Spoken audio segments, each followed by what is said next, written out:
Honeymoon पर जाने की शुरुआत हुई कैसे? ऐसा क्या था जिसकी वजह से हनीमून पर जाने की शुरुआत हुई? हनीमून पर जाना कहां से शुरू हुआ? आप यह जानकर हैरान हो जाओगे कि हनीमून का कॉन्सेप्ट अरब कंट्रीज से शुरू हुआ था। यह शुरू कब हुआ इसका कोई पुख्ता सबूत तो नहीं है, लेकिन माइंड एक्ट ने जितना पढ़ा या हिस्टोरियन यानी इतिहासकारों से बात करी है, उससे यह पता चला है कि यह अरब कंट्रीज से शुरू हुआ है और बहुत पुराना, कई सदियों पुरानी अवधारणा है। चलिए अब यह जानते हैं कि हनीमून पर जाने की जरूरत क्यों पड़ी। हनीमून पर जाना तब शुरू हुआ जब लोग कबीलों में रहते थे और जिंदगी इतनी आसान नहीं थी। जब एक औरत के, एक महिला के कई पति या हस्बैंड होते थे, या कई महिलाओं का एक पति यानी एक हस्बैंड होता था। यह राजा, महाराजाओं, कबीलों के मालिक, यह उस समय की बात है। तब हनीमून हफ्ते 10 दिन का नहीं होता था। हनीमून 2 महीने से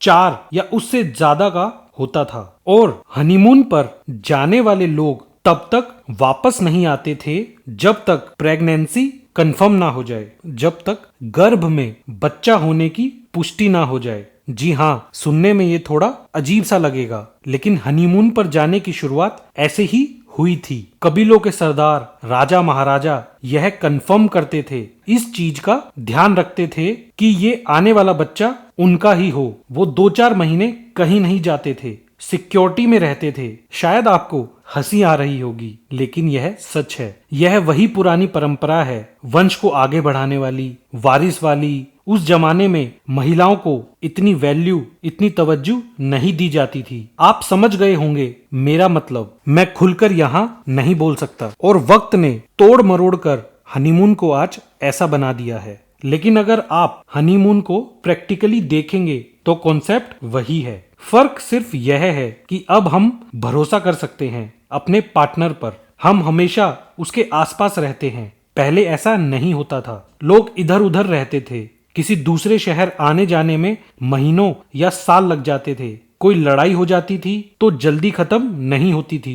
हम सब ने फिल्मों में, किताबों में पढ़ा है कि उसका नामो निशान मिटा दो, उसका वंश, इसका खानदान खत्म कर दो।